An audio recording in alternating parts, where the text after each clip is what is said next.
Insightful teaching with Jacob Prasch on Moriel TV, where God is my teacher.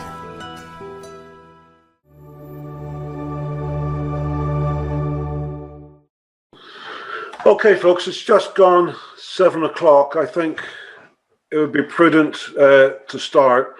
For those of you who are joining us for the first time, good evening and welcome along to the online Bible teaching with Jacob here on RTN TV. We at the same time broadcast a live stream on the RTN network as well, so there's many people watching that at the same time, so we welcome them on board as well.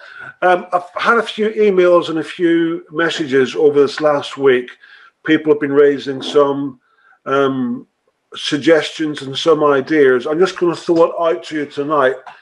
And if you think any of them have any merit, then please just drop me an email, amos@rtntv.org. That's amos@rtntv.org.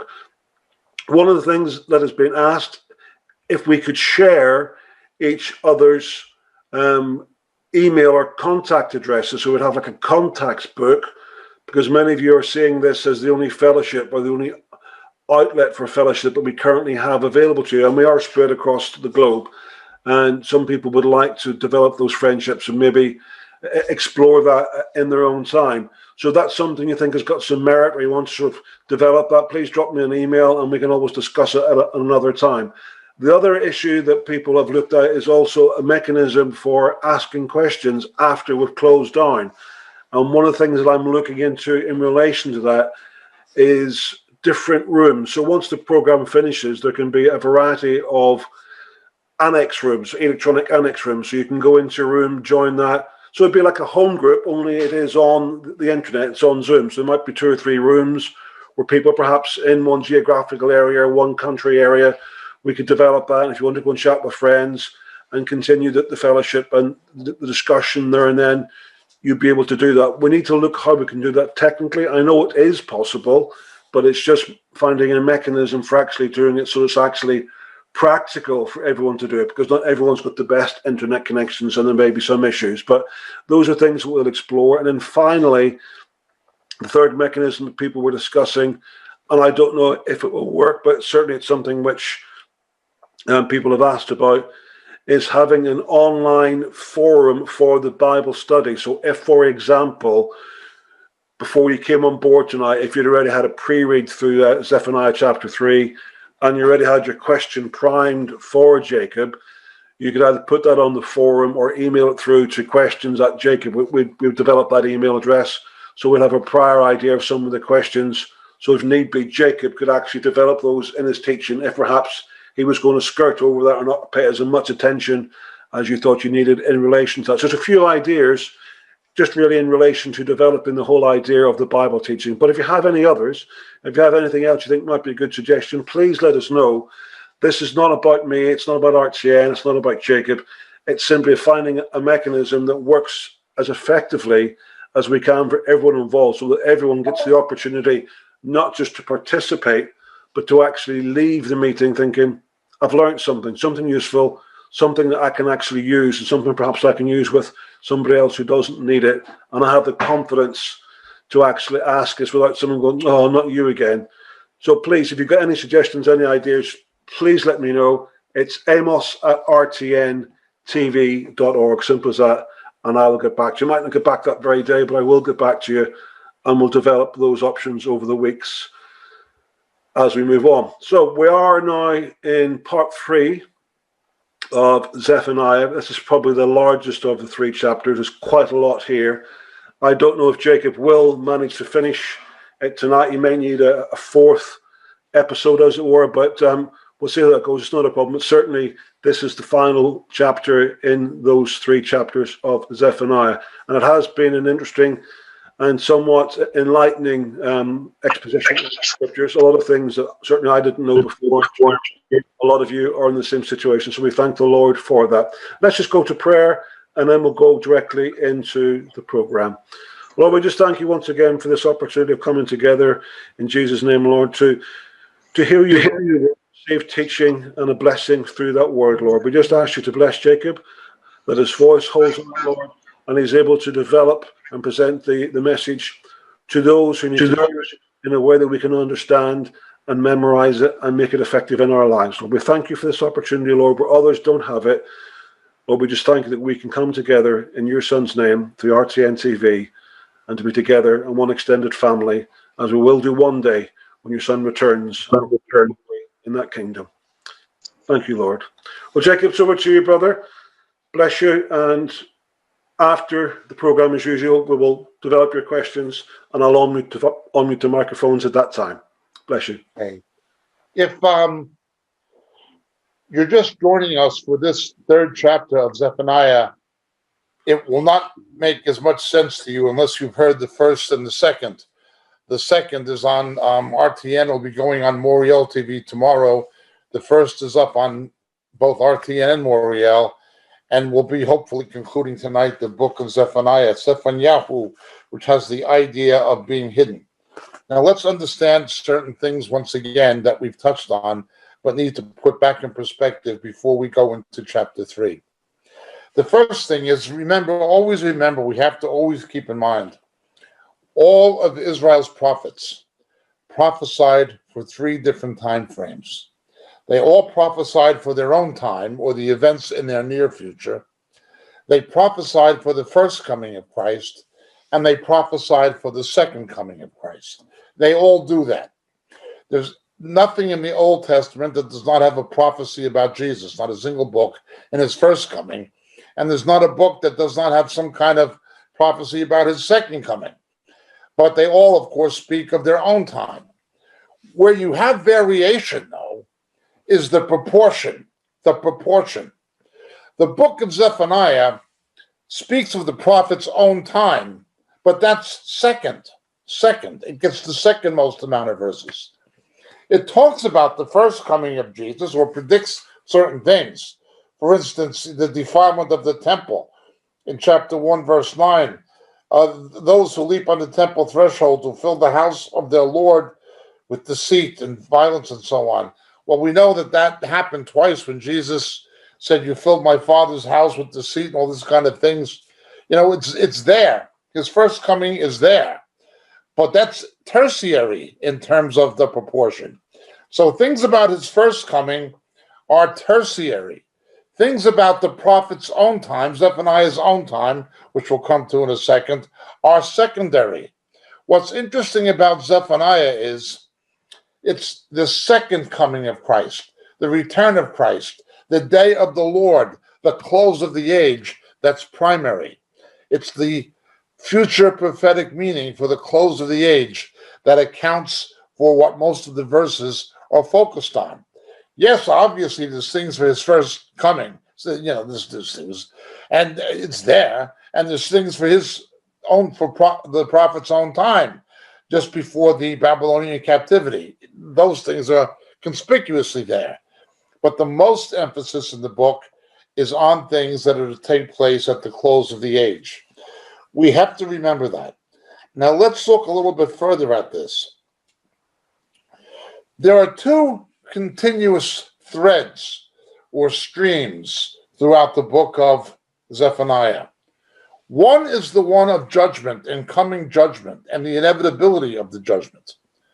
But the other is the faithful remnant who will be hidden from these things if they stay faithful. A future hope and a promise for them.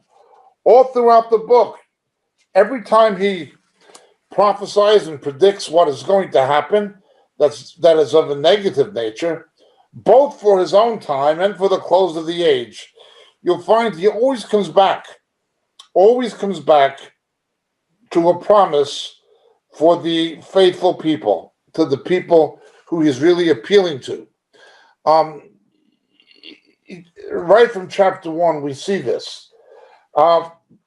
Chapter 2, verse 3, "Seek the Lord, O you humble of the earth, who've carried out his ordinances." It goes on and on. Verse 9, "My people will inherit them." We continue looking at chapter 3 tonight.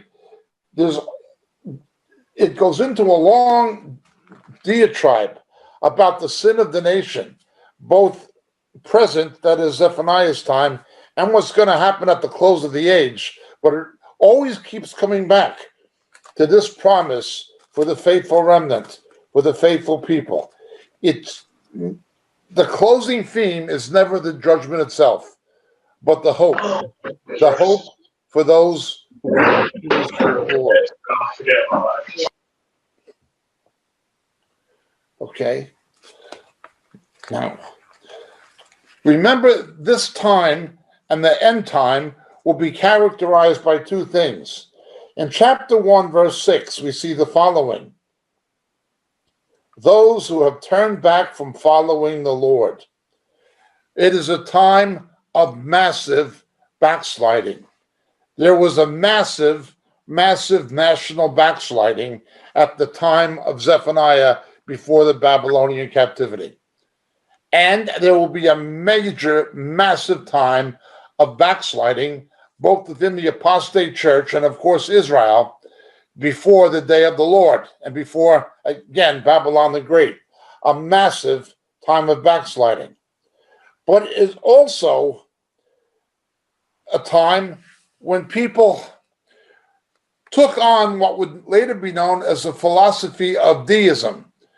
Deism was held by people like the American President Thomas Jefferson. He acknowledged that there was a God, but God does not involve himself directly in the affairs of men. He just says, get on with it. I gave it to you. Whatever happens is your fault. Whatever you make of it, good or evil, is going to be by you and not by divine intervention. This was the thinking, but it did not begin. It did not begin with Thomas Jefferson or with deism.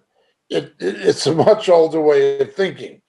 They say, the people who say that the Lord will not do either good or evil, this kind of thinking in verse 12 of chapter 1, they're stagnant in spirit. He's not going to get involved in our situation. He's just going to let things happen. And people who were good people, who were faithful to the ordinance of God, themselves began to become disillusioned, saying, oh, God is not helping us. God is not letting anything happen that's causative. He's just letting it happen. He's not intervening. They saw the world events unfolding. They saw the nation going a certain way. They had been praying. The faithful people had been praying, but things just continued. And it didn't seem like God was active in history. It did not seem like God was active in history. The backsliders didn't care about it. They just assumed he wasn't active in history. But the faithful people were beginning to become, or had become, almost despondent. God's not going to do anything. Now, remember verse 6. It's a time of backsliding. What we know from the superscription, the time he wrote, chapter 1, verse 1, it was in the reign of Josiah. It was at a time when there was a period of respite and a time when there would be a revival, a final revival before the axe falls. Once a nation goes too far, the most they can hope for is a final revival before the axe falls, but the axe must fall. We also see something else in chapter 2 of the book. The people were in a situation where other empires had fallen. Other empires had fallen, and their thinking was pretty much like the fall of Nineveh in verse 13 of chapter 2. He will make Nineveh a destruction parched in the wilderness. Other nations fell before their nation.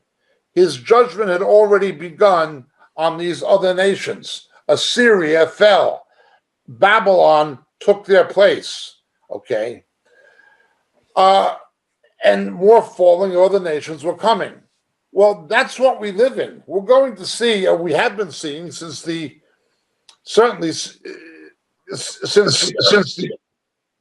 early decades of the 20th century, the fall of empires. It doesn't matter if it's the French Empire, the British Empire, doesn't matter if it's the Soviet Empire. We're seeing the fall of empires. Now, of course, the United States, the Republic has fallen. We've seen the fall of these empires. But ultimately, prophetically, it'll end with God's dealing with Israel. He always deals with the other nations in relation to Israel in some way. Anyway, with this in view, let's look, please, to Zephaniah chapter 3. Woe to her who was rebellious and defiled, the tyrannical city. She heeded no voice, she accepted no instruction. She did not trust in the Lord, she did not draw near to her God. Her princes within her are roaring lions. Her judges are wolves at evening. They leave nothing for the morning. Her people are reckless, treacherous men. Her priests have profaned the sanctuary. They've done violence to the law, the Torah. The Lord is righteous within her. He will do justice. Every morning he brings his justice to light. He does not fail, but the unjust knows no shame. A society that becomes devoid of any sense of recrimination for its moral decline, for its perversions, for its injustices, for its sins. There is no sense of shame, there's no sense of acrimony, there's no sense of any of these things. It's just acceptable. Well, just look at today. Divorce and remarriage with no scriptural reason even happens among Christians. Many people who profess to be Christian.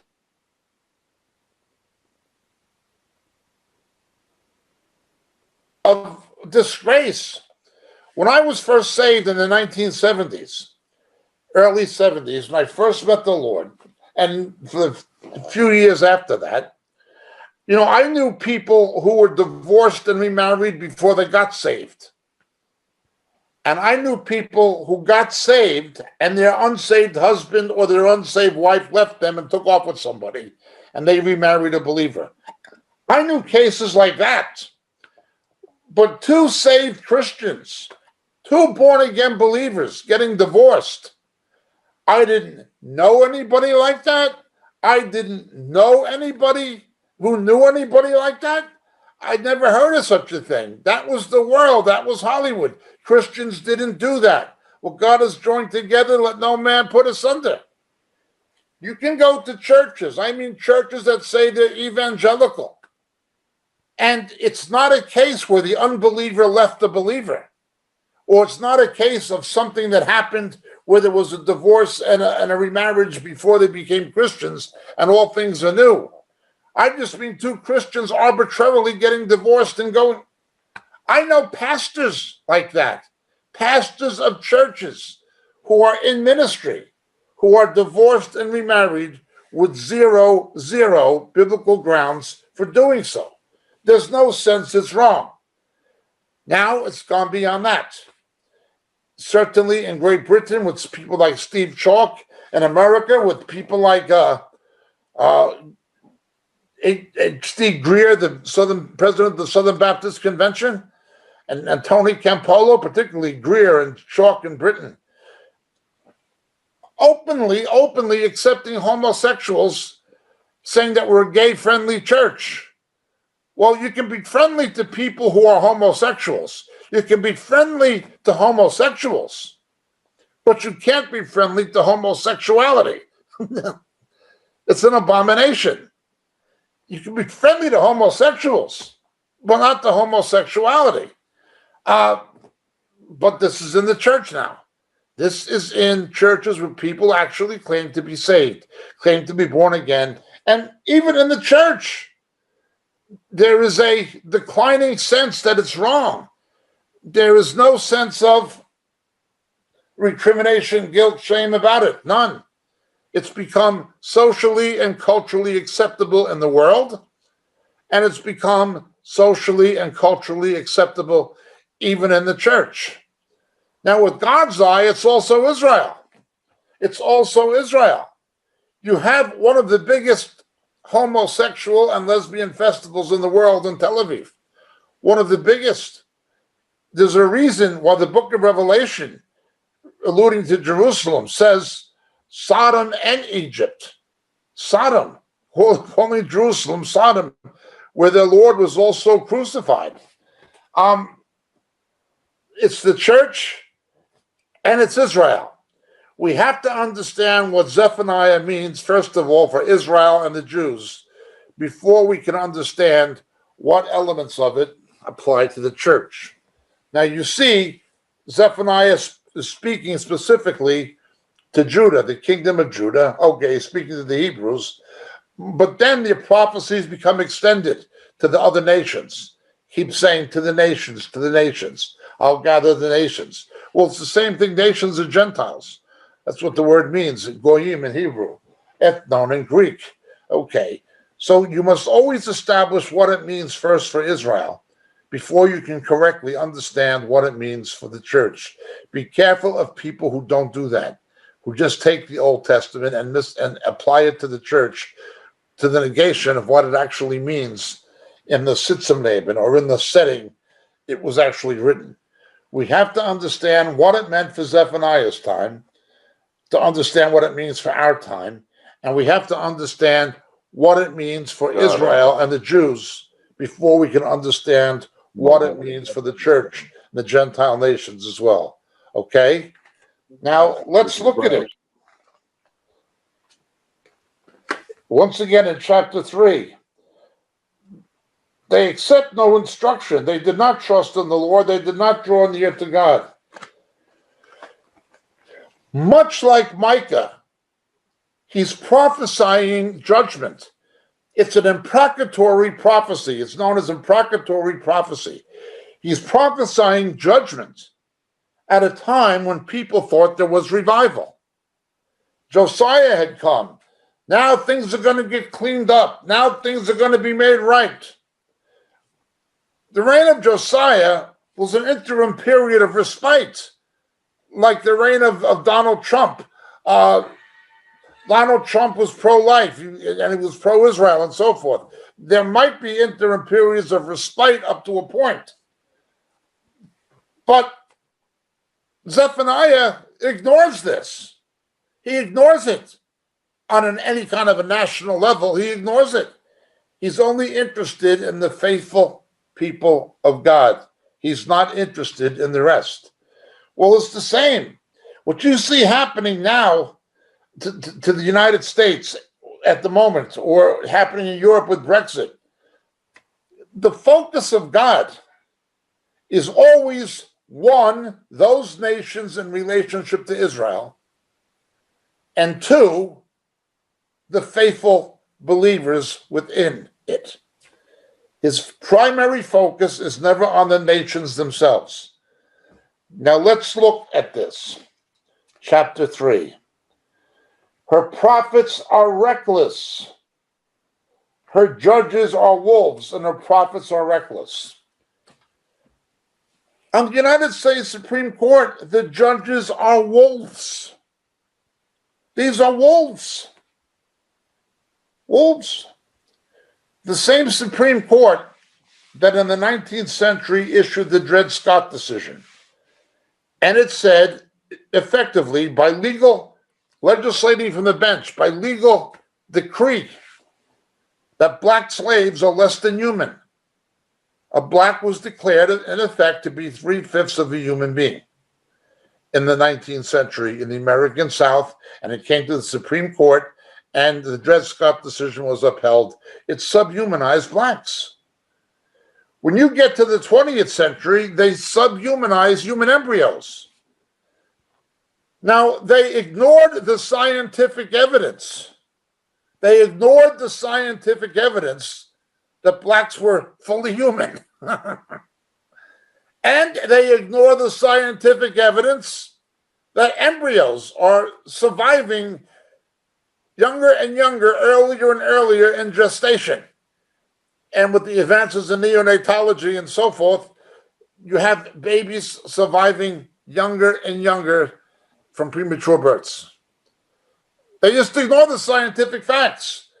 The judges, the courts issue legal decisions that are in fact political decisions. They're not based on any evidentiary premise. They're not based on scientific reality. They're not based on factual reality. They're based on political expediency, and political expediency is always influenced by something economic. Political expediency is always influenced by something economic. And this is something that Zephaniah surely highlights. He talks about the people who their only real interest is in materialism, in their properties, their houses, the vineyards, and so forth.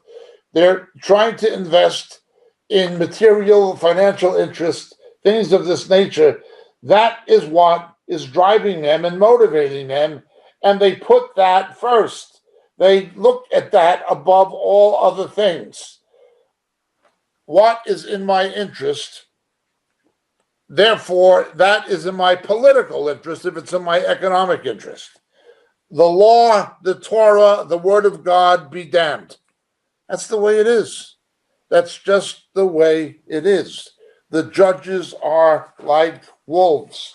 I'm not saying all judges, but I'm saying the legal establishment. The judges are wolves at evening. The princes within her are roaring lions. Just look at the American Congress and the American Senate today. Donald Trump has a week left in office and they want to impeach him. They're like roaring lions. They're like roaring lions. They're just like animals with rabies. I read something in the news yesterday that there were gorillas in the zoo in San Diego, California, who the veterinarians diagnosed with COVID-19.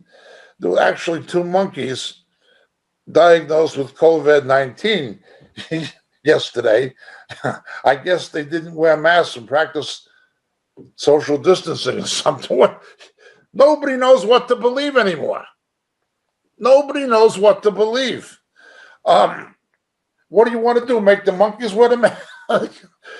I sponsor a kid in Uganda at an orphanage for AIDS orphans that our ministry is associated with. It's not a Moriel work, but it's connected to Moriel. And I have a kid there named Andrew. I'm his sponsor as far as his education and medical treatment and things like this. And I was Skyping with him and with the directress, a wonderful believer from America, yesterday about his health and all this. And she told me COVID is rampant in Uganda. It's rampant in Uganda. Well, how can it be then that there doesn't seem to be so much COVID coming from the third world as there is in the developed world? Well, if you've been to the third world, you know why. In the third world, screening and the standards of public health and monitoring are much, much lower, of a much lower grade and much lower quantity in proportion to the population. If you're not screening for it, you're not finding it. But in the developed world, it's the opposite. Okay. They screen for it, and they say it's increasing. Well, it's increasing because you're screening more people. You just don't know what to believe anymore. You can't take them at face value of what they say. The princes are corrupt. They're like mad lions. You know, if you've been to Africa, you know, I was at a game preserve in Africa with my friend who's now with the Lord. And I wasn't there at the time, but shortly before we were there, he talked to these game wardens, these game wardens in Afrikaans. And they were black guys, but they spoke Afrikaans. And they told him about a couple of weeks before some Japanese tourists I shouldn't laugh. They got out of their vehicle with cameras to photograph lions. And guess what the lions did? The lions devoured them. Well, when your princes, when the leaders of a society and a nation are like lions, you can't trust people like that. You can't believe people like that. You can pray for governments, but what does the scripture mean when you wind up saturated by an evil government? Well, let's understand what Paul says concerning this. Concerning this issue, we should pray for leaders and we should pray for them. If you look at what it's saying is, he says we should pray for them that we may lead quiet and peaceable lives. I pray for Mr. Biden. What's my prayer for Mr. Biden? That he leaves us alone. That he doesn't turn the engines of state and the guns against Christians. That's my prayer for Joe Biden. That's my only prayer for Joe Biden. He's a wicked man.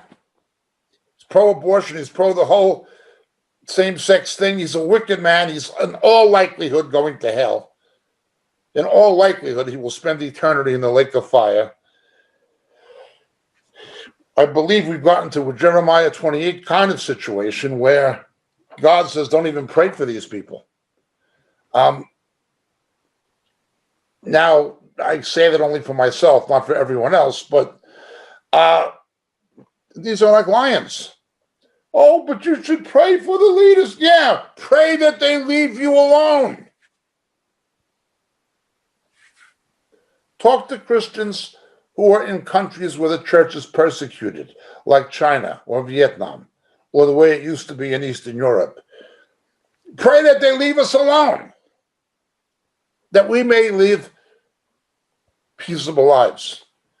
When I pray for these politicians, the governments, those in authority, I pray that they leave us alone, because Satan is the god of this world. He's animating these corrupt political forces. Now, again,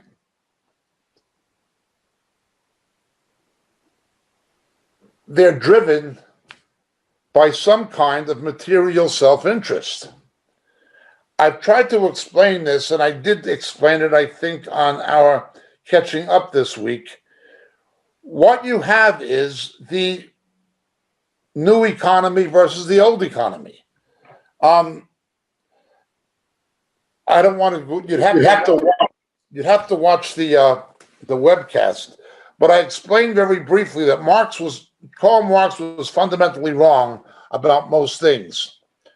But he was right about one thing, that when you have a change in the forces of production and power goes from one to another, there's going to be some kind of a revolution. Okay, now he misinterpreted it and all this stuff, but he said that because England was the first capitalist country, communism would begin in England. Just as Europe went from feudalism to capitalism, it would go from capitalism to communism. But it would happen in England first because he was a Darwinist. England was the most evolved country economically and politically. Therefore, it would begin in England, he said. Now, he was fundamentally wrong. It did not begin in England. It began in Russia, the last of the feudal countries. He was fundamentally wrong in what he said. But he knew when there was a change in the production. So you look now. You look at the increase in personal wealth of Elon Musk, who's now overtaken Jeff Bezos. He's nearly $200 billion. $200 billion. You look at who is benefiting from the lockdown. Oh, all these businesses are going bust and these businesses are going bankrupt and supermarket chains are in trouble and department store chains are in trouble and Macy's is in trouble, all of these things. the department stores on Oxford Street in London are all in trouble. Well, yeah, that's true. Selfridges is in trouble. They're in trouble. Who's benefiting? Amazon. Somebody else is going to benefit. The people who will benefit from it, they're happy to let the hotel and airline industries die. They're happy to let things from the old economy die if it's in their interest. But they've got the interest, they've got the money, they buy the political influence. They shut down the website, the Facebook account of Senator Rand Paul, the libertarian. They shut down the president of the United States. They just a half dozen companies controlling social media make this decision. They're in political control. Is it democracy? No, it's not democracy. Is it communism? Well, no, it's not communism. Well, what is it? It's a monopolistic blend of socialism and a market economy. It's new people looking for power. And they will get the political vassals to serve their interest. That's always what it was. Now, again, I'm not trying to politically editorialize, but let's look at something. When Barack Obama was a senator, before he became president, he blocked legislation in the Senate in the United States to deal with the impending crisis of subprime lending. He was one of the main people responsible for what happened in 2008. One of the main people in the Senate. Then he becomes president. Not one of those bankers went to jail. He bailed out the banks with the Fed. He bailed out the banks with the Fed. That's what he did. Too big to fail, that kind of thing. Well, seeing this happening, the forerunner of Antifa was something called Occupy Wall Street. And they were complaining about Wall Street and the banks. But they were all voting for Obama, the very puppet of the banks who did these things where they were lending, the government was lending money at 0% interest to these banks. And the banks were lending it out to people at 4 and 5%. They were just lining their pockets. And Obama and the Fed made it possible. Yet people thought he was their champion. Afro-American unemployment was horrible under Obama, but Afro-American family income average after 2 terms, after 8 years of Obama, went down by $900. The average Black American family's income went down by $900 after 8 years of Barack Obama. Well, he bailed out the banks at the taxpayers' expense. What did he do for his own people? Put them on the breadline? Yeah, he did. He did. You look at post-colonial Africa. Post-colonial Africa. Apartheid was unjust and racist. But what they've had to replace apartheid is worse. It's worse. Blacks in South Africa are much worse off now. In terms of longevity and mortality, it's worse now than it ever was.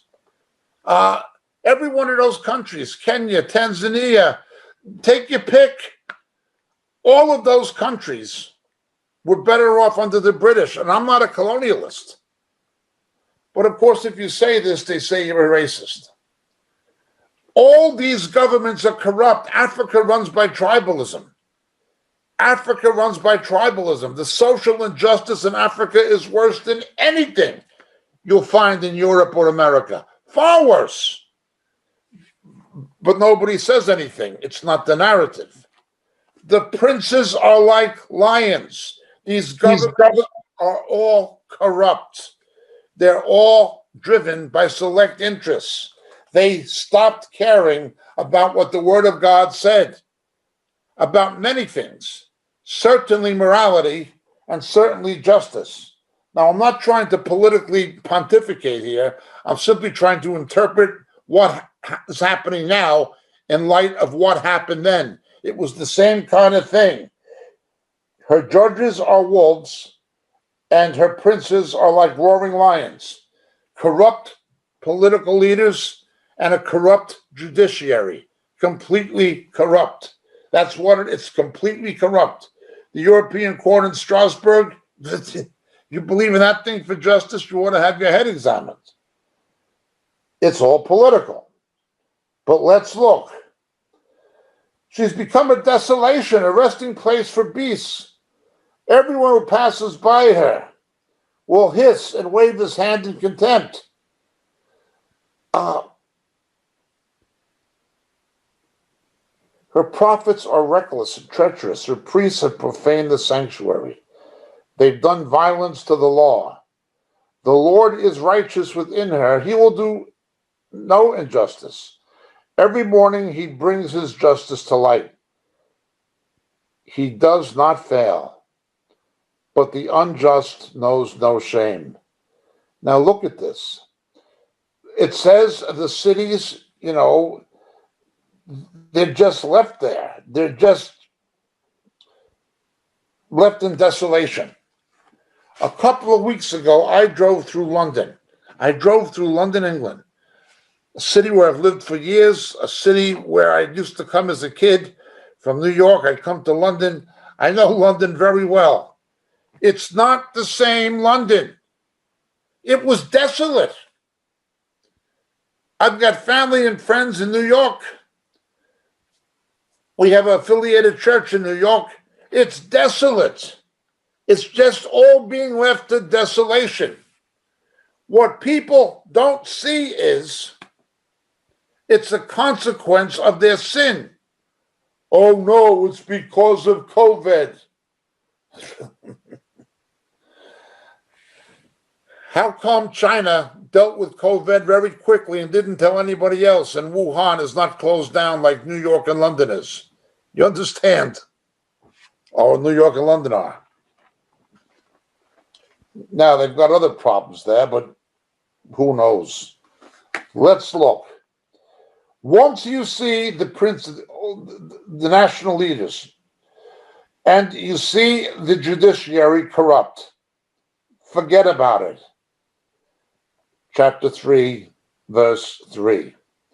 Verse 4, her prophets are reckless, treacherous men, and her priests have profaned the sanctuary. Again, just like in the first coming of Christ, her prophets are treacherous men. Well, not for the first time. What was Pat Robertson prophesying about the American election? That man's a proven false prophet. But there's still people who will listen to him. Sid Roth, man's out of his mind. These are proven false prophets. On the basis of Deuteronomy 18, etc., they predict specific, time-specific things in the name of the Lord that categorically fail to happen. And then people will come back and listen to them some more, knowing that they're false prophets, wanting to have their ears tickled. They'll go back and listen deliberately to people who even common sense dictates should be ignored. Even common sense dictates that. Unsaved people know that these guys are clairvoyants and con artists. Unsaved people know what these people are. And unfortunately, in the politics of American evangelicism and the political influence of evangelical Christians, a lot of these crackpots had influence on the Trump administration. He was listening to a lot of these crackpots. Well, the prophets, they're running around doing crazy things. They're reckless, treacherous men. You think of CNN, CBN, the Christian Broadcasting Network in America. That was begun with something called the 700 Club. 700 Christians giving $10 a month to begin a Christian broadcasting network. It was built by the donations of Christians. Somehow it wound up being sold commercially. Where did the money go? Guess. There's the false prophet. He's still at it. Now, what right do we have to complain about Kamala Harris or Chuck Schumer or Joe Biden? What right do we have to complain about rigged vote counting when we let these people run wild in the church? We won't even stand up to corruption in the church. Where's the salt and light? How's the church going to have an influence on the society? Oh, the courts are corrupt and the government's corrupt. The princes are like lions. The judges are like wolves. Yes, I agree. But the prophets are reckless, treacherous, and the clergy have profaned the Lord's sanctuary.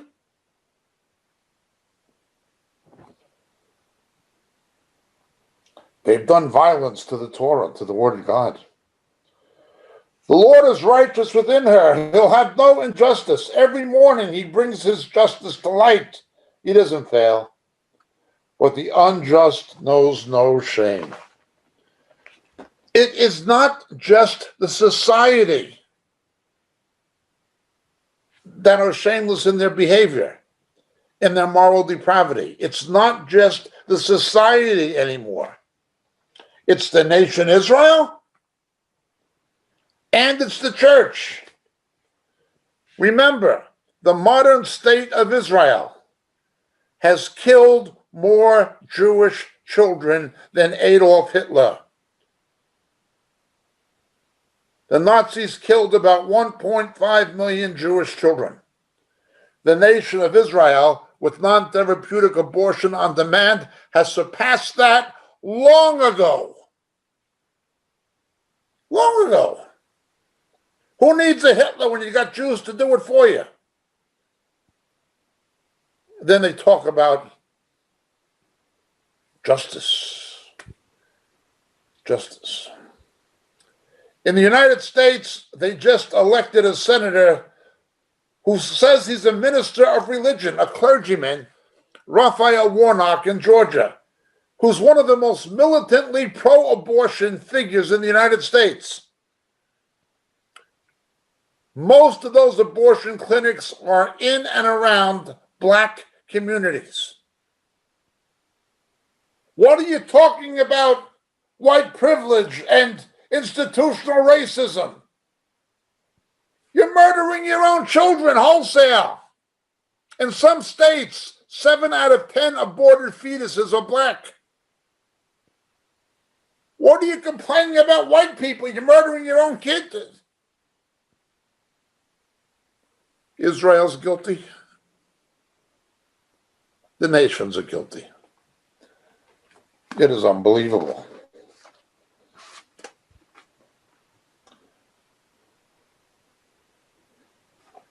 It's only the Lord. The unjust know no shame. Verse 6, I've cut off nations. Their corner towers are in ruins. In other words, the things that cities were the fortresses where people took refuge during times of invasion and war, and the corner towers were the bulwark that held the rest of the walls in place. They were the strongest places that made the rest of the city strong. They were the corners. Well, the very foundations, the very cornerstones of nations are being destroyed. It goes on, I have made their streets desolate, with no one passing by. Their cities are laid waste, without a man, without an inhabitant. I'm in England. Post office open half day, FedEx open half day, banks sometimes open half day. I go to the pharmacy and go to a clinic, and I can go grocery shopping and I can get petrol. That's it. That's it. Hardly any traffic. Cities are desolate. There's nobody in them. Nobody's shopping. Restaurants are closed down, out of business. It's all desolate. This is what happened in the days of Zephaniah. It's what happened now. You got corrupt governments, corrupt courts, desolate cities, because you've got a corrupt religious leadership run by false prophets and self-serving clergy. I'm not saying it's all of them, but it predominates. I've been warning about the money preachers since the 1970s. I remember Dave Hunt and Corey ten Boom first spoke out against them. I've been warning about these. I can't tell you how many people said, you're unloving, you're judgmental, you're being critical, or if they're wrong, let the Lord deal with them. You shouldn't stand up and oppose false prophets. Zephaniah never should have been written. Jeremiah never should have been written. They should have sat down and let the Lord deal with it. Well, the Lord will deal with it. But that doesn't mean we don't warn people, that we don't correctly identify what they are, what they're doing, and what the consummate result of their actions are going to be if you continue to let them get away with it.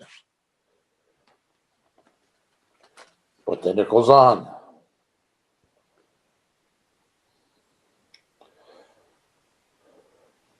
The cities are laid waste, no one passing by, without a man, without an habitation.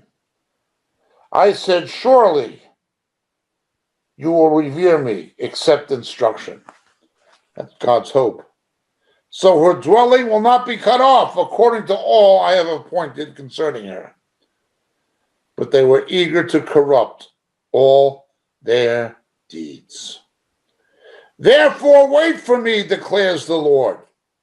For the day when I rise up as a witness, indeed my decision is to gather nations, to assemble kingdoms, and to pour out on them my indignation, all of my burning anger, for all the earth will be devoured by the fire of my zeal.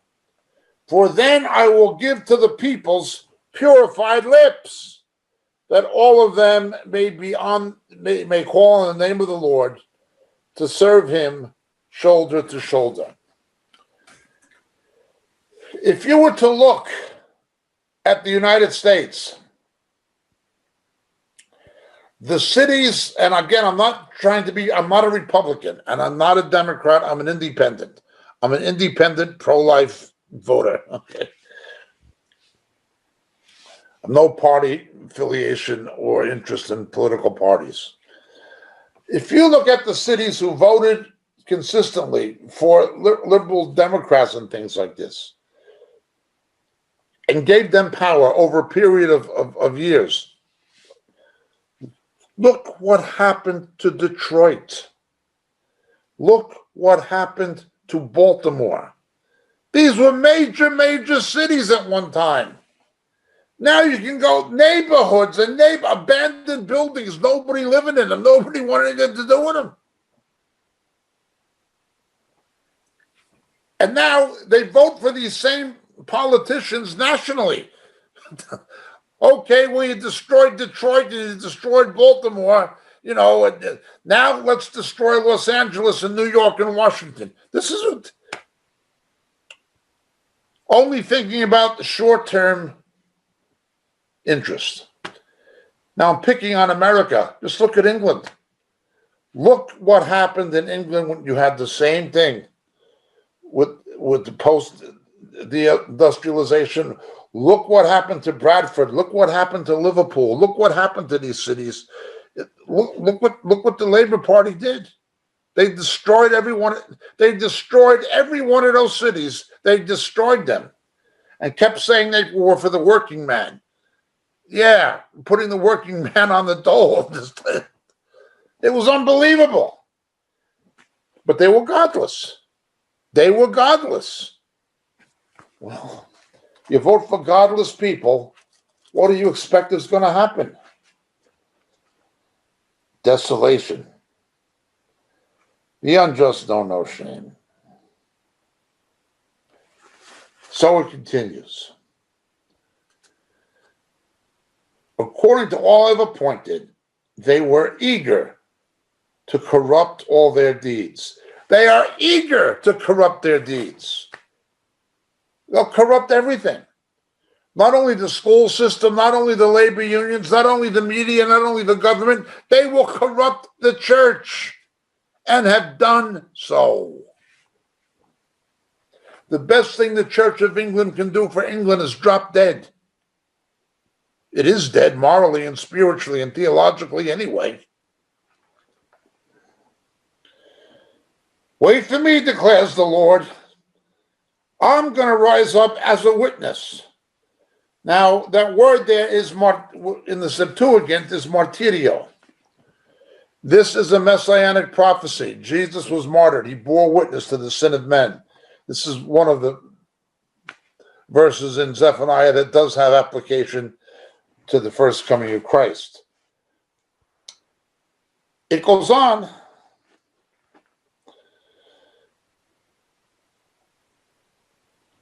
Pour out my indignation, my burning anger. All the earth will be devoured. It's coming. You just look at it. I can talk to Singapore by Skype, or I can talk, to the United States or South Africa by Skype, or continental Europe by Skype. Doesn't matter where. Australia. It doesn't matter where I talk to by Skype. It's the same situation. It's the same situation globally. Notice the judgment is on a global scale. It's no longer epidemic, it's pandemic. It is everywhere. And it is being politicized. Those monkeys should have worn masks and kept the social distance in those cages yesterday in San Diego. I want them. If you don't wear your mask and keep distance, we're not going to give you any coconuts or bananas. They're out of their mind.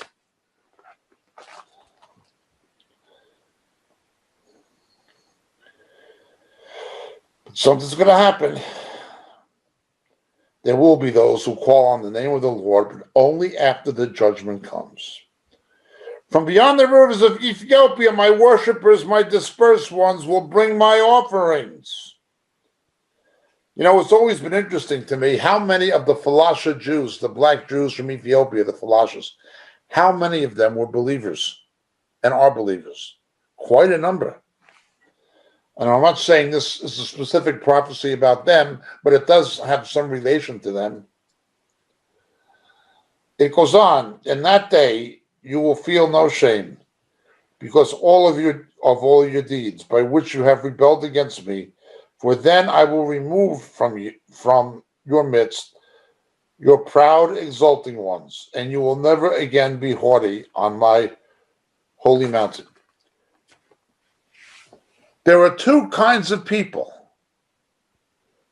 who need not experience a conviction characterized by shame.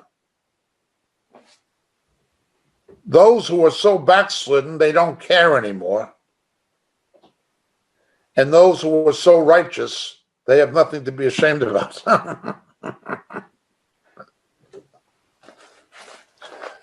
Being shameless can be a good thing or a bad thing. Remember Adam and Eve, they were naked. There was nothing immoral about what they were doing.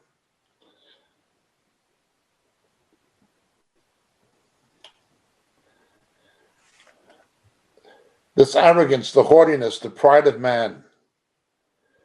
But I will leave among you, in verse 12, a humble and lowly people. They will take refuge in the name of the Lord.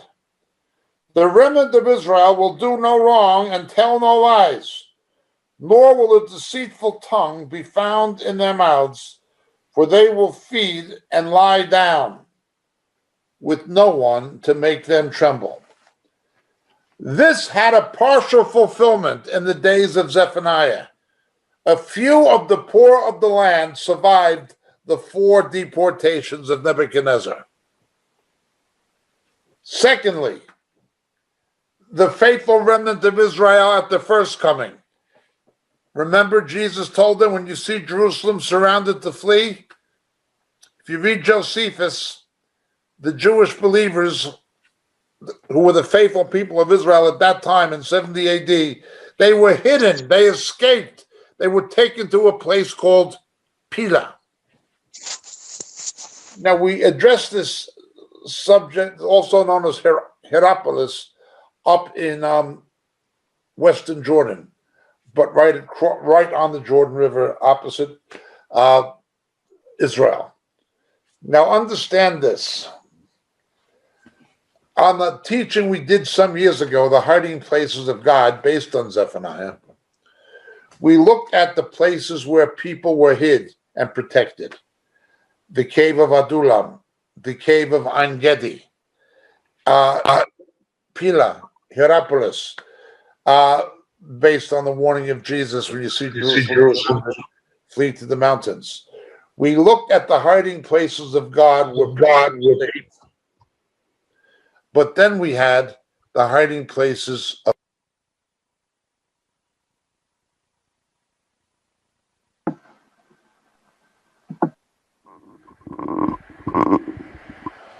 Jacob, can I just interrupt? My apologies. Your microphone has been muted. If you just like to unmute your microphone. Thank you, brother. Can you hear me now again? I can do. Sorry for interrupting, Jacob. Okay. There were hiding places of God where the people were safe. Those who followed the instructions of the Lord, like Jesus, when you see Jerusalem surrounded, flee to the mountains, and they made their way to Pila. There will, at the end of the age, be some kind of a refuge in Petra, prophetically, for the Jewish believers at that time.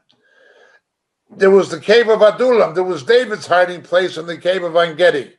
There are hiding places of God. But then there will be people seeking their own refuge, the hiding places of man, places like Masada and the Herodians. They never worked. Today we have people called survivalists. They think by going out to the Rocky Mountains in Montana or something like that, or the Canadian Rockies or something like that, and they take 100,000 rounds of ammunition and, and a couple of rifles up there, and they learn how to hunt and survive off the land, and they think they're going to be the hiding places of man never work. There is no safety in the hiding places of man. There is only safety in the hiding places of God. Well, let's continue.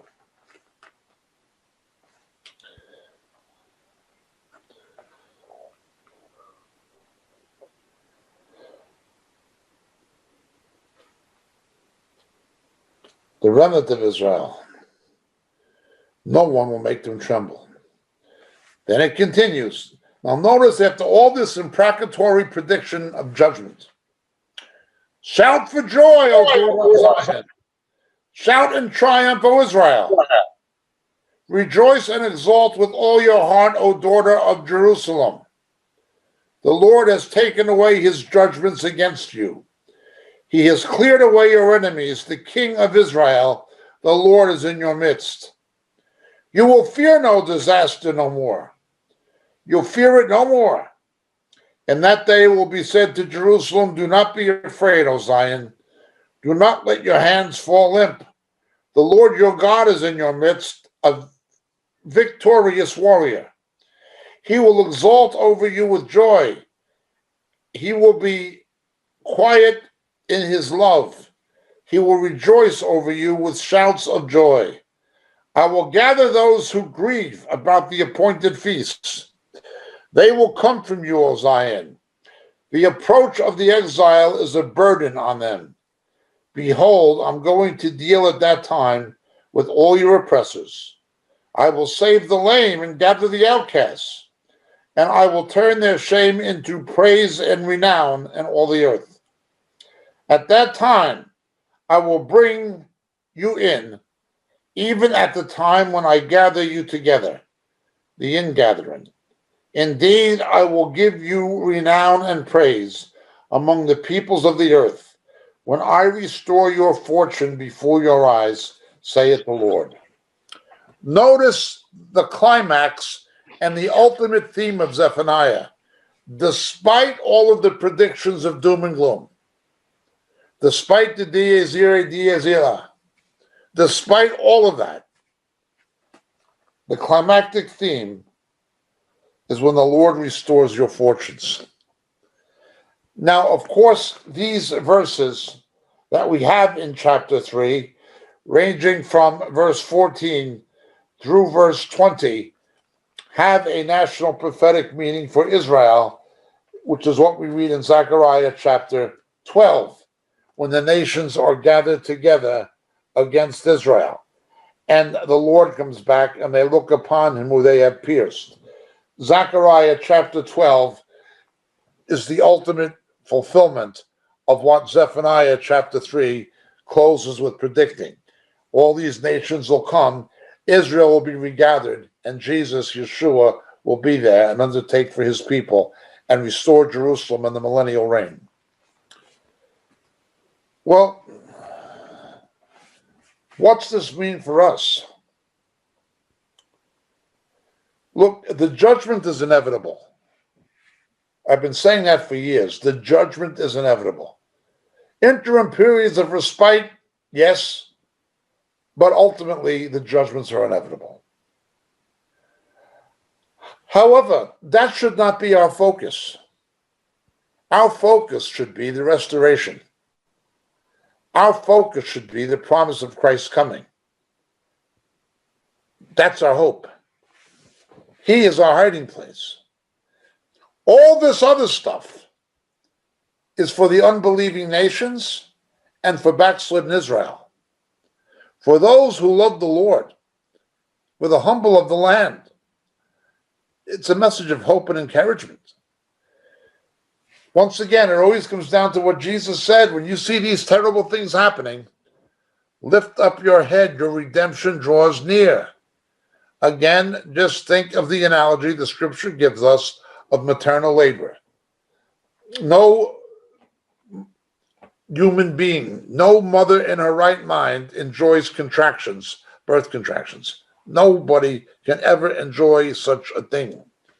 Even things like epidurals only help a little bit. Episiotomies only help a little bit. Nobody likes these things. Nobody enjoys the experience of birth pangs. But what are you focusing on? The baby, the baby, the baby. The moment you get the baby, the rest no longer matters. The man-child will be born. That's how we have to think about it. That's how we have to think about it. Look at getting older. For a believer, your eyesight begins to dim, but your spiritual sight should be getting keener. Your hearing is not what it once was, but your hearing the voice of the Lord gets sharper. Your old body begins to break down, but the new one is being built. You look at the end of the year, the way God gave Israel the festivals, and Zephaniah talks about this. They are mourning because the festivals are not being observed correctly. Well, They were into other gods and all sorts. Well, you look at this. The autumn means the summer is over. The autumn means the summer is over. But it has a beauty of its own, doesn't it? You can go to places like the Highlands of Scotland or Vermont or places like that, where the autumn is more beautiful than the summer. The leaves changing color. Things happening, it's getting colder, but it's getting prettier. Well, the believer should be like that. As they age in Christ, in proportion to aging biologically even, there's a different kind of beauty. Yeah, the summer's over, but the autumn has a beauty of its own. And ultimately, when it snows, so does winter. We need to think of it that way. When the winter's over, we're back to the first of Nisan, the beginning of the year. We're back to the Song of Solomon being read in the synagogues. We're back to new birth. We're back to new beginning, a new hope. Yeah, this place is going. No question, this place is going. Look what has happened to post-apartheid South Africa. Look at what has happened to that country. Now, you can say apartheid was unjust and it was bad for black people. It was, but not as bad as it is now. Not as bad as it is now. Things get worse. America's going. Britain, it's going. Things are going. European Union is falling to pieces. They're trying to make the iron stick to the clay. Everything's falling to pieces.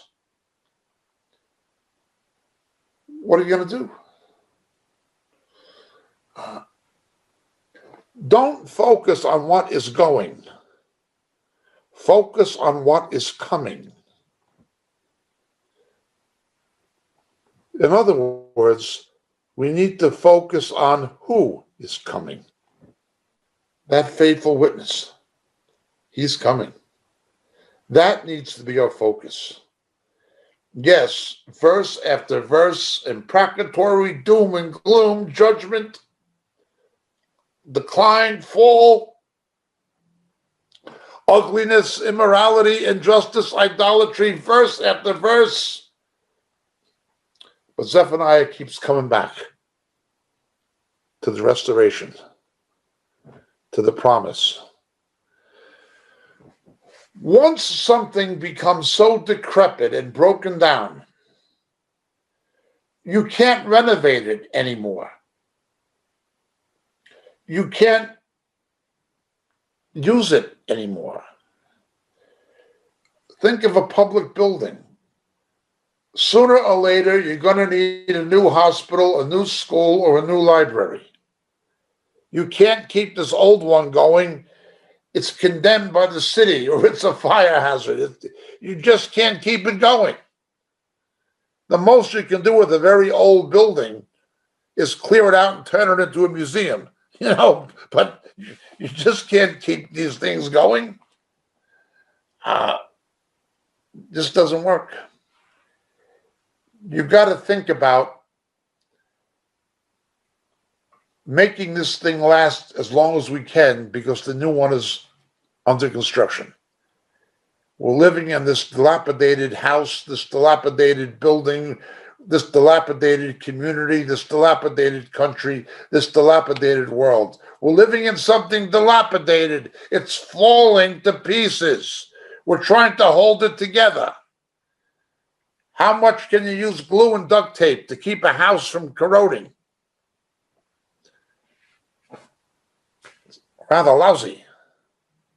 But the new one is under construction. There's a new one under construction. And when we look at Jesus, we can see it being built. The Lord in Zephaniah seemed to have withdrawn his presence from the nation. People couldn't see God's hand anymore. They began to think like the deists of the 18th century, that he's not going to involve himself.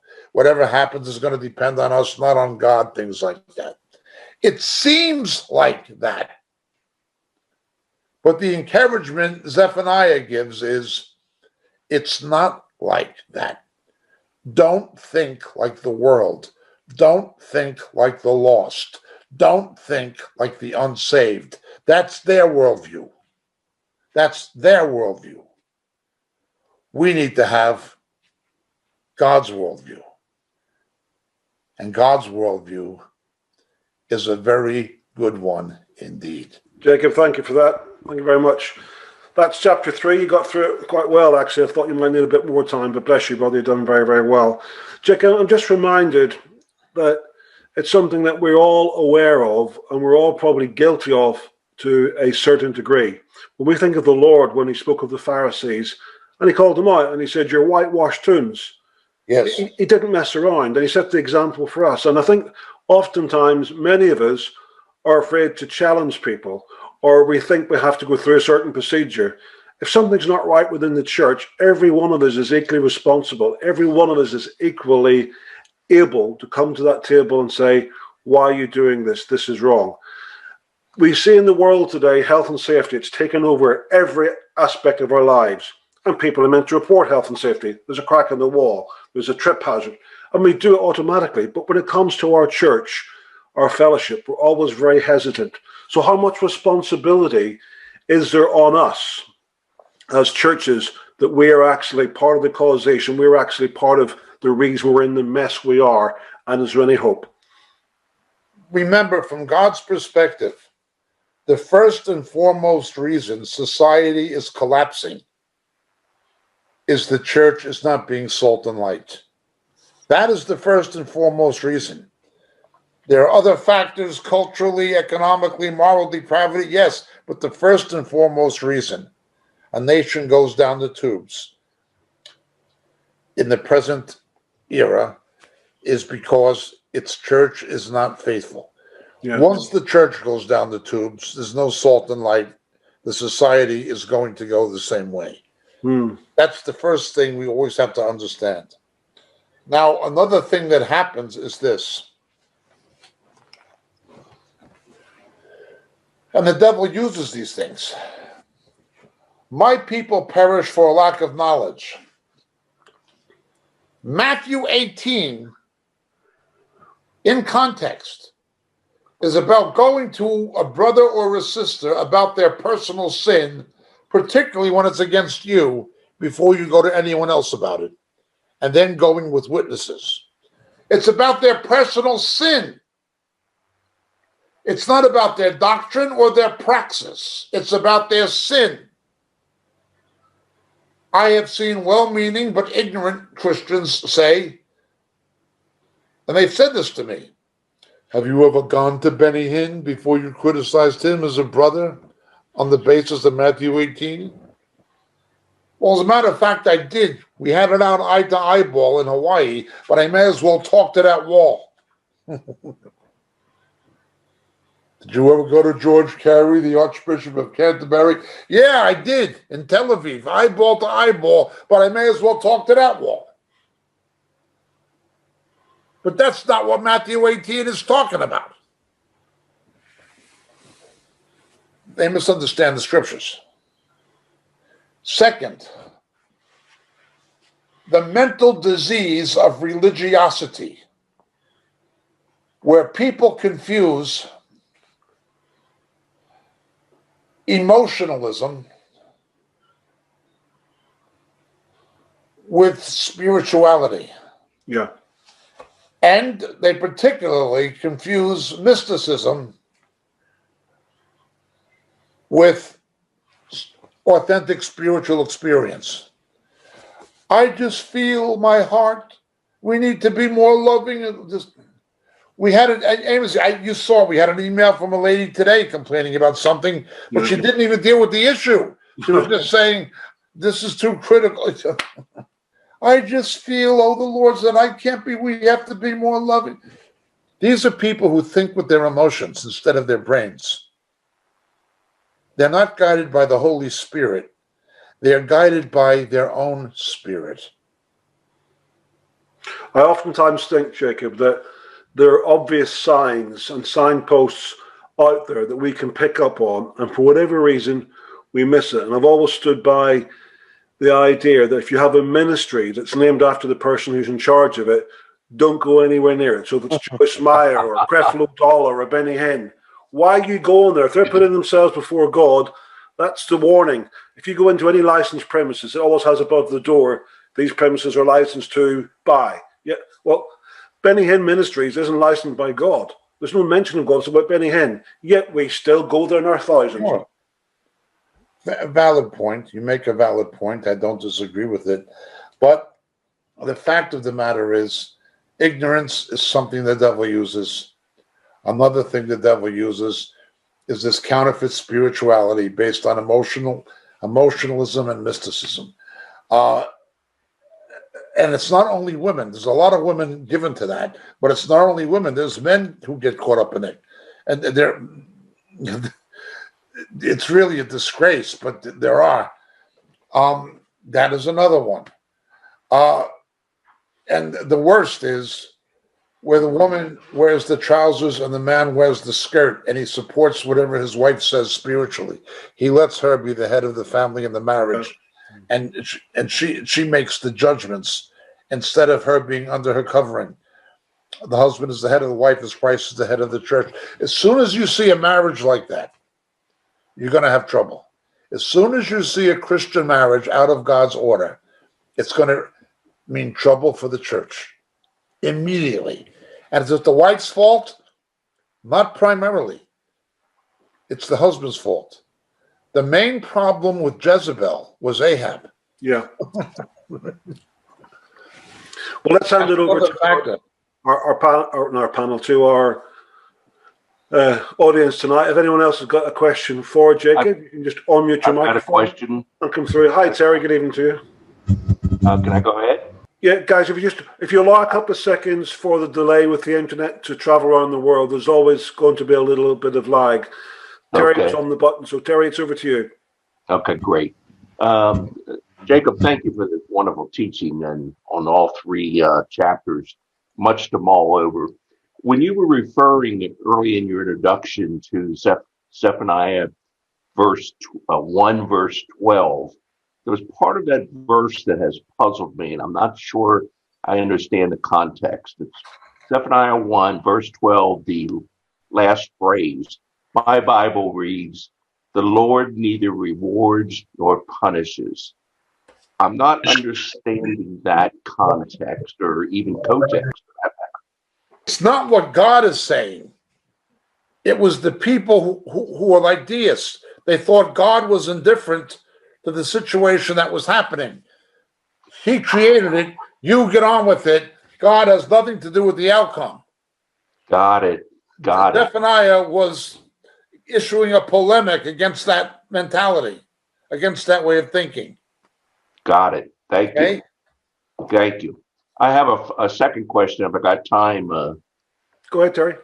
Yeah, okay, real quick.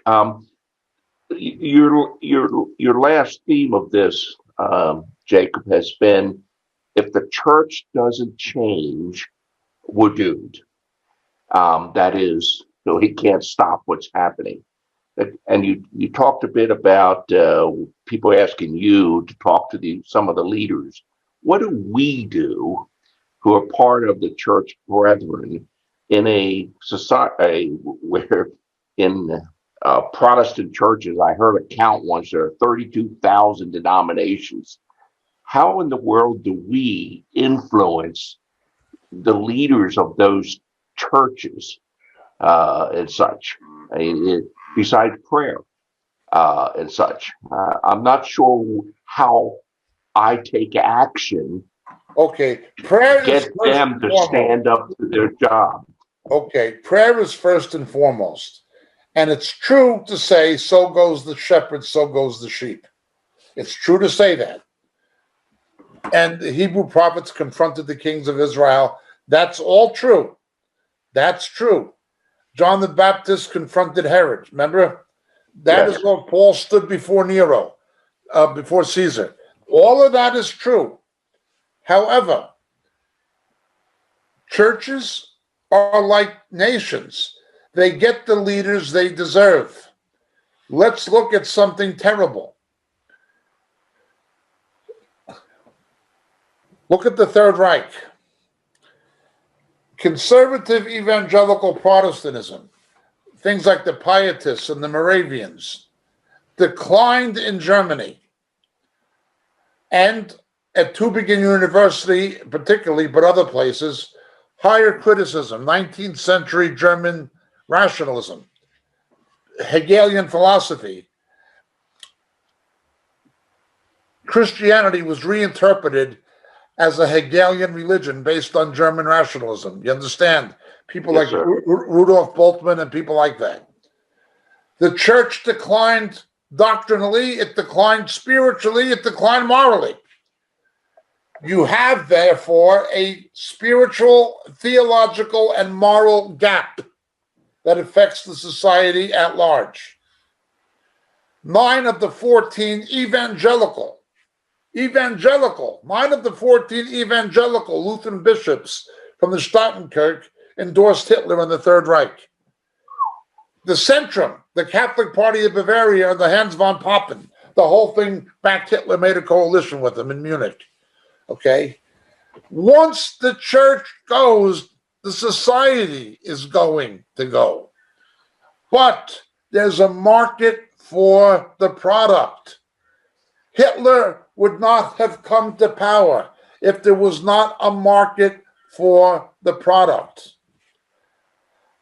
Talk about bolting the corral gate after the horse escaped.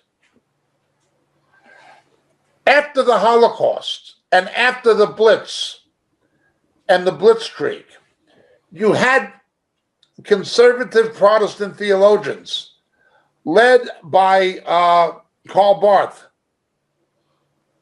who realized the church was in large part to blame for the emergence of the Third Reich. Karl Barth realized it. Another one who realized it, only the Nazis murdered him, was Dietrich Bonhoeffer. Oh, yes. Oh, they killed him, but they murdered him. But people realized it after it was too late. These things wouldn't happen if the church was what it's supposed to be. But when it isn't, there's no salt and light in the society, and you're going to get the leaders the people deserve. That's going to reflect their character. That's what's going to happen. This happened in Russia with Stalin. After Lenin was dead, it happened. Lenin was an atheist. Once you have this atheism in Russia, and what was the alternative? The Russian Orthodox Church, they're a complete joke. They were a complete joke. There may have been individuals in it who sought God, and you had people who kind of philosophically understood Christianity, like Dostoevsky and some of these intellectuals, but the church itself was as bad as the Roman Church. Where's the gospel? Where's anything? The church is not there. So what's going to happen to a nation who rejects God under Lenin after the Bolshevik Revolution? You're going to wind up with a Stalin. You're going to wind up with somebody as bad as Hitler. It doesn't matter. If the church is not salt and light, everything will go down the tubes. And now the church in the Western world is no longer salt and light. It's Hillsong. It's the New Apostolic Reformation. It's the ecumenical movement. It's the word, faith, money preachers. That's what it is. And that's why these things are happening. How relevant in what you've said is Revelation 18:4. Yes. If you've tried to address the issues, or perhaps you're not going to succeed, how important is that to come out of her, my children? You will reach a point where, if you read the verse, Jesus says, if you stay in it, you'll participate in her sins. Mm. Now, we have the obvious case of Roman Catholicism. Again, my mother's family was Roman Catholic. I'm not against Catholic people.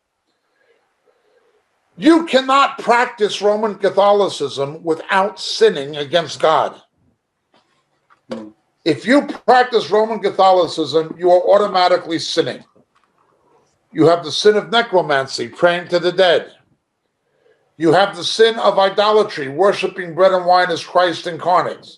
Okay? You have a different gospel that's sacramental. And atonement for your own sin in purgatory instead of the blood of Christ cleansing from all sin. You cannot practice the Roman Catholic religion without sinning. When you see somebody lighting a candle and kneeling down in front of a statue of Mary, supposedly, that's a sin. When you see someone praying to a dead saint, that's a sin. You cannot practice that religion without sinning. But you're going to have people who tell you, well, they have to stay in the Catholic Church to try to reach Catholics.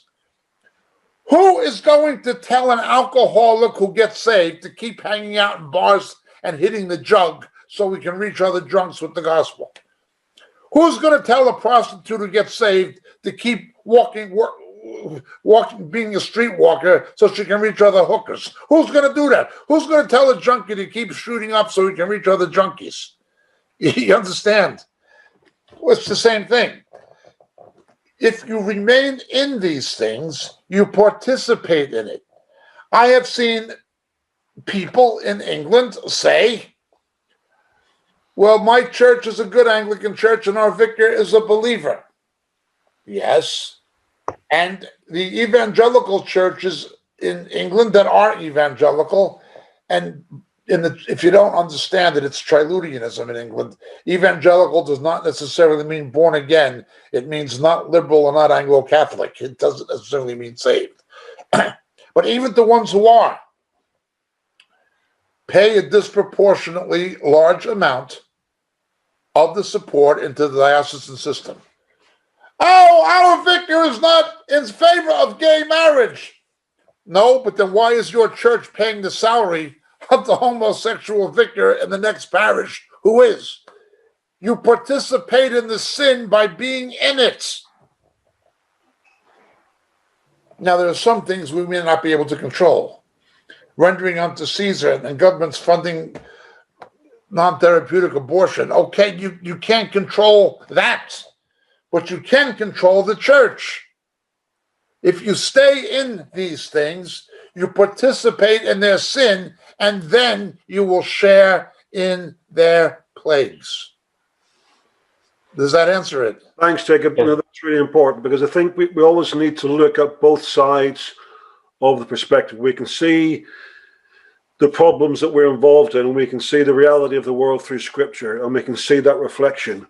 But then what do we do about it? And as you quite rightly said, if we stay there, knowing the error, knowing that we can't affect change, we have to go, if it's nothing else, just to save our own souls. That's right. Then drawn into that trap which we one left, then we have to go. Otherwise, the Lord will account us responsible and treat us the same. So I think that's a really important message. So thank you for that. Anyone else got a question? Thanks, by the way, Terry. Anyone else got a question tonight? Just want to say thank you for, this is such a lifeline for so many of us, I think. I wanted to ask, I'm no good in history, but I was wondering, is there a connection between, the computer barons, if you like, and social media sort of taking over because they got control of the finances? Is there any connection between that and, I think it was in the Middle Ages, where the merchant bankers kind of... Absolutely. There's always been a power elite who had political control and who vied for religious control. You mentioned the Middle Ages. Italy, during the Renaissance, was the cultural capital of the world. The Renaissance extended into other countries in Europe, but it was the cultural capital of the world. It was the financial capital of the world, was Venice, Venetia, by the Pozzo di Rialto Bridge. What you had at that time were the wealthy banking families of Europe, based largely in Venice, okay, and other regions of mainly northern Italy, who were trying to control the economy of Europe. Now, pay attention, okay? My background was science, not history, so I have to think a little bit about it myself. The way that the economy of Europe or the West was so much dependent on oil from the Middle East over the last, not so much now, but up until about 5 years ago, before fracking, okay. In an pre-industrial Europe, it was agricultural, it was the spice trade, Spices could preserve food longer and make it taste better, okay? So when they tell you the Crusades went to liberate the Holy Land, that's half the story at most. What it was is the spice trade from India went through the Middle East. And to control the economy of Europe, you had to control the spice trade. So these banking families of Europe had a financial interest in the Middle East. They set up something called they called it the Holy Latin Kingdom. That was it, the Holy Latin Kingdom. Okay, we're talking now about Richard the Lionhearted. You've heard of Richard the Lionhearted? That kind of thing. From the era of Robin Hood in England, the legend of Robin Hood, it was that time. Okay, so you had these wealthy families in Britain, in Italy, who wanted to control the spice trade, and they were in control of banking. But once they got that, to consolidate power, they needed something else. They needed to control the papacy, religion, which was not based in Venice or in Genoa. It was based in Rome, okay? So the rival banking families of Europe, based in Italy, like the Medici family and the Borgias, they were the two most notorious. The Borgia popes, Medici popes, they were always vying to get their man, someone from their family, to be the pope. You understand what I mean? Mm. And there was bribery and there was wars and all sorts. Sometimes you'd have 2-3 different popes at the same time, and whoever had the most muscle and military backing would declare the other ones anti-popes. It was just all corrupt and ridiculous. So you have the same tripod. You have economy, government, and religion. Babylon the Great will be the same thing. It will be a configuration of corrupt government, corrupt economy, and corrupt religion. But it's always existed. You happen to point to that period of history on the Middle Ages, with the Renaissance and so forth, and things like this, and the end of the Dark Ages. And see, from the Crusades, Europe was in the Dark Ages before that. If you want to know what a Roman Catholic world would look like, look at what a Roman Catholic world was like. For 12 centuries, they ruled Western civilization. What would the Roman Catholic Church do if it ruled the world? Well, look what it did do. It gave us the Dark Ages. When the Crusades came back, they took the Byzantine Empire, the Greek-speaking half of the Roman Empire that had split from the Latin half. And Islam was having its golden age, okay? Now, it was not Islam like it is now. It was a westernized Islam based on Aristotle's philosophy. And they took this stuff like the arches and buttresses, all this stuff. They got this stuff from the Arabs. And they brought it to Europe along with a Byzantine civilization. The Crusades brought this stuff from the Middle East back to Europe. This planted the seeds of the Renaissance. The Renaissance was a rediscovery of Greco-Roman culture because the Crusades brought this stuff back from the East. You understand? That caused a revolution. With that revolution, there were all kinds of political and religious ramifications. But you'll always find the same thing. Economic interest, corrupt government, and corrupt religion. Once people get control of government, they will want to get control of religion. That's what they'll want to do, and use it as a vehicle for their own purposes. So it is. Now, the ultimate outplaying of that will be when the Antichrist comes, okay? The ultimate outplaying of that will be when the Antichrist comes. But yes, what you're saying is correct, but it's not something new, as you also point out. It's always been around in some way. It's interesting, Jeanette, that you mentioned that tonight, and it's something, without getting into conspiracy theories, I'll just give you something that you can take away and research yourself. The Large Hadron Collider in CERN in Switzerland is virtually 50% owned by Jeff Bezos from Amazon. He's one of the biggest investors there, has always been so. However, the man who invented the internet, a man by the name of Tim Berners-Lee, worked there before Bezos got heavily involved in it. But the reason why Tim Berners-Lee, who's a Unitarian, by the way, not that I'm applauding him for that, but he has got an understanding of biblical concepts. He invented the internet, and he realized quickly afterwards the monster he created, like Oppenheimer creating the bomb. He realized he made an uncontrollable monster. Now you have Jeff Bezos investing in CERN in Switzerland because his company, Amazon, is the world's biggest internet company. So forget about Google and all the other things, Facebook. His company is the biggest, and it's his company who promoted the idea of getting rid of this alternative to Facebook, Rumble or whatever it's called.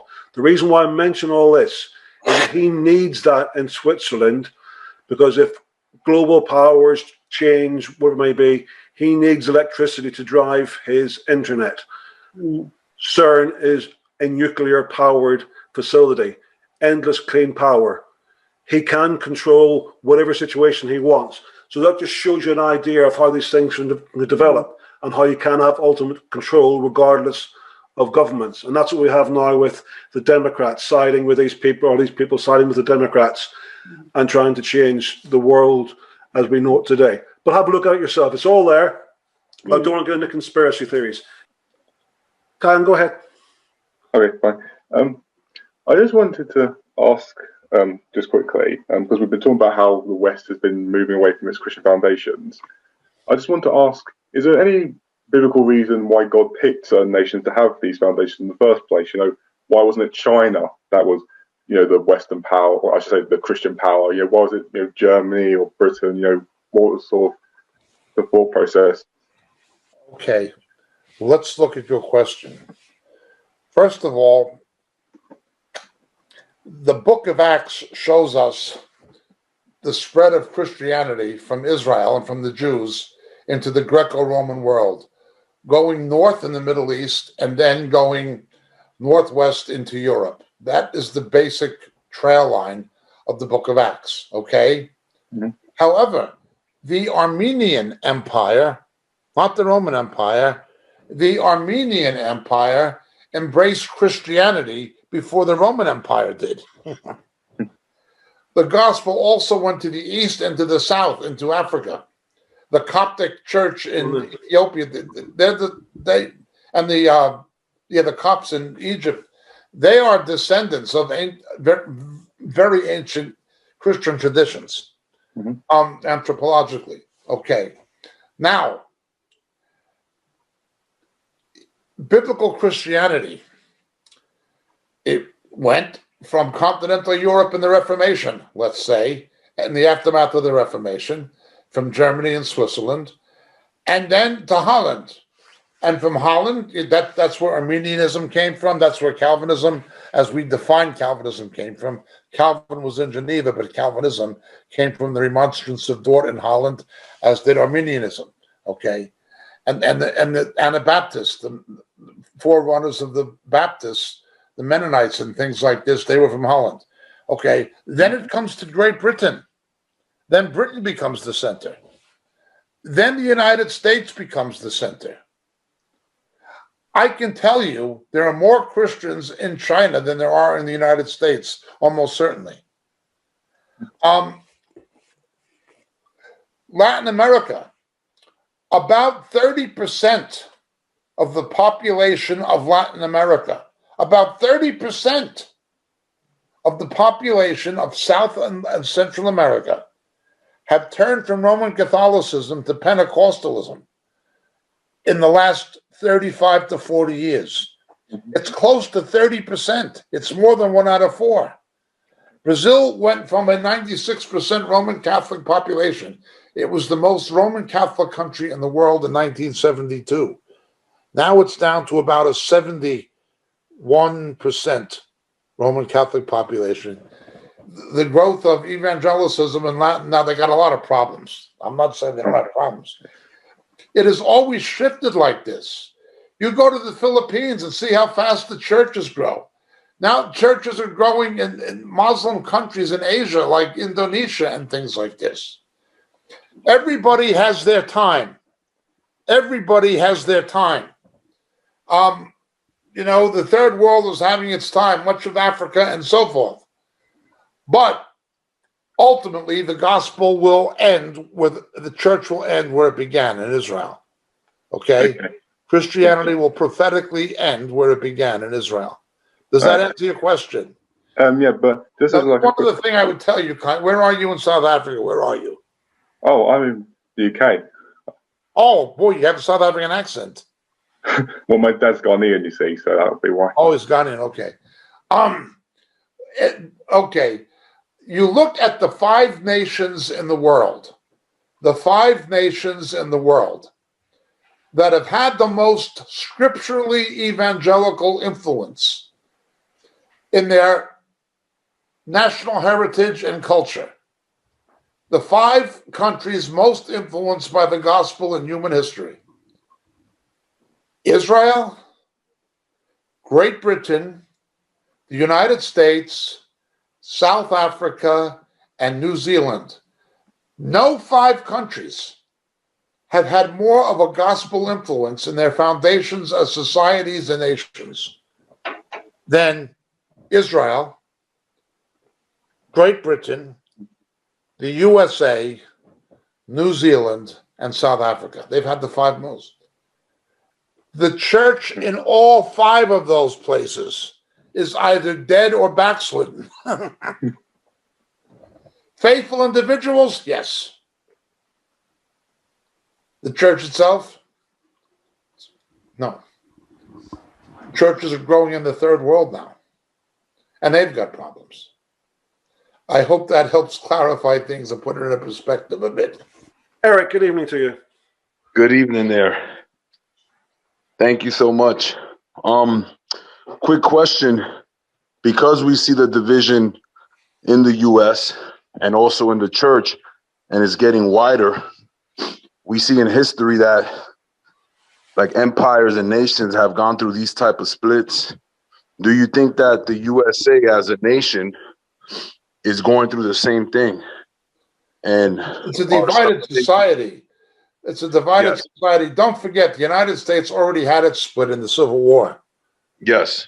And now you do not have the correct geographical configuration for it because the extreme blue states are located on the coasts, East Coast and West Coast, with the exception being of Illinois in the middle.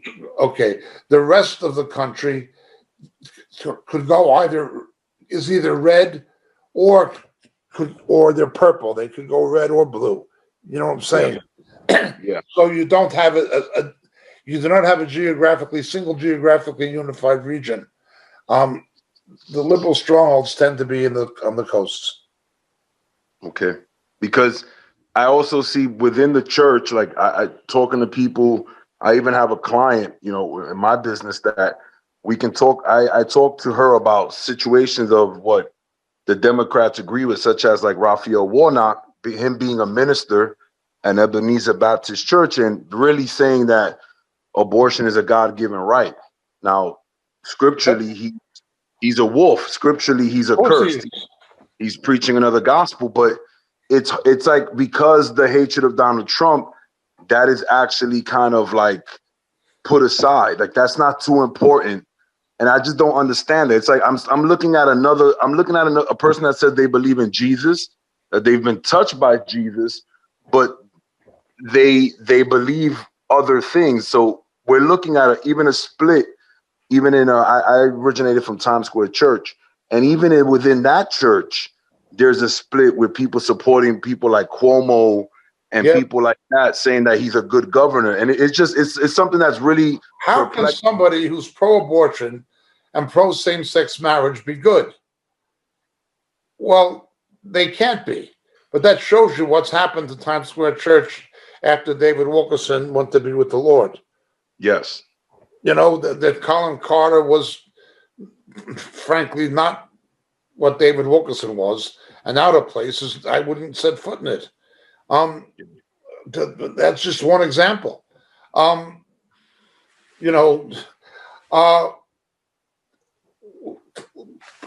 it to you this way. I don't want to, again, sound too political. We've explained this on some of our other recordings on Catching Up with Jacob.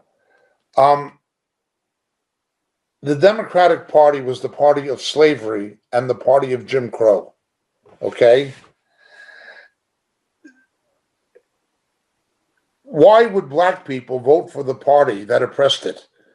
Now, if you look at white people, my mother's family is Irish Catholic. They might vote for, SDLP or Sinn Féin or anything, but they wouldn't vote for Unionist Protestants. Armenians would not vote for Islamic Turkish nationalists. Jews, they might be Democrat, Republican, Liberal, Conservative, Green Party, Independent, Libertarian, but they're not going to be Nazis. Who is going to vote for the party that you perceive as having been responsible for the persecution of your people? But black people have been bamboozled into doing it. It's unbelievable.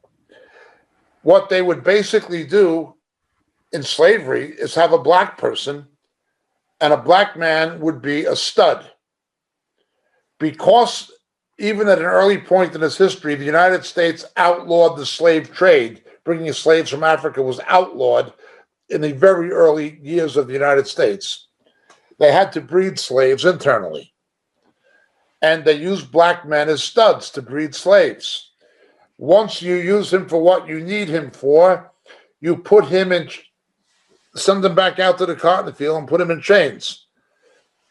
In Jim Crow, this continued. Jim Crow was the segregation after the Civil War, up to the 60s. Well, you put him back in a chain gang. It's just slavery with a different name. You know what I'm saying? Under Clinton, Democrat, it was 3 strikes and you're out. You had people in prison for nonviolent crimes for long sentences. Kamala Harris sent 1,500 black guys to jail for marijuana, to prison for marijuana-related offenses in California. These are the Democrats, these are their own people. It was Donald Trump who brought prison reform that benefited the black people particularly, and Hispanics. It was Trump who brought the reform. And they hate him. Again, nearly 70% of the babies nationally being aborted are black. They vote for Warnock and wants to kill more of them.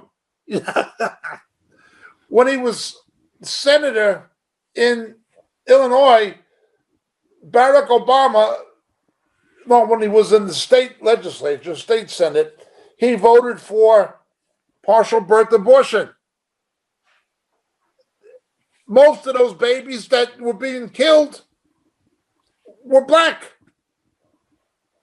Yet they hate Donald Trump for opposing these things. It's like you're given over to a delusion. Homosexuals, Romans 1, they're given over to a delusion. Jews, unsaved Jews, are given over to a delusion. Black Americans are given over to a delusion. It's a consequence of sin. I hope that answers the question. Yes, absolutely. Because what I'm seeing now is that when you talk to Christians and they say, I love the Lord Jesus, I've been serving him this amount, siding with these people. And that is where I say, like you just said, they're being given over to a delusion. And even when you speak to them scripturally about the things that they're supporting within these politicians or these false ministers of the gospel, they still can't see it. And that, I think that's a delusion sent by the Lord. So Yes, I agree. Eric, Yes. I think it comes down to that mentioned scripture that the Lord hates the mixture, whether it's salt water and That's fresh, right. whether it's dark and light, whether it's cotton, whether it's linen. You've got to be what you are. You can't be this today and something else tomorrow just to suit your peers or the agenda. We're fast run out of time, folks, unless someone's got... I've got a question. Please, go ahead, Hans. Hi, Jacob. Thank you for the teaching. I was just wondering, earlier in the teaching, you spoke about the ingathering. I think when it was at Ethiopia or something like that. Can you just explain that, please? Yeah, there will be an ingathering of Jews at the end of the age to fulfill the prophecy of Zechariah chapter 12, which they'll look upon him who they have pierced. Ingathering always also foreshadows typologically the rapture and the resurrection. There's a typological foreshadowing of the rapture and resurrection with ingathering, but it does speak to a specific future prophetic event, literally, that'll take place in Zechariah 12. To the best of my understanding, okay? Cool. Yes, thank you. Bless you for your question. Cool. Thank you. Folks, we have run out of time. We've finished with Zephaniah. It's been an interesting 3 weeks, and we will be back again next Wednesday. For more information about Moriel, check out our website, www.moriel.org.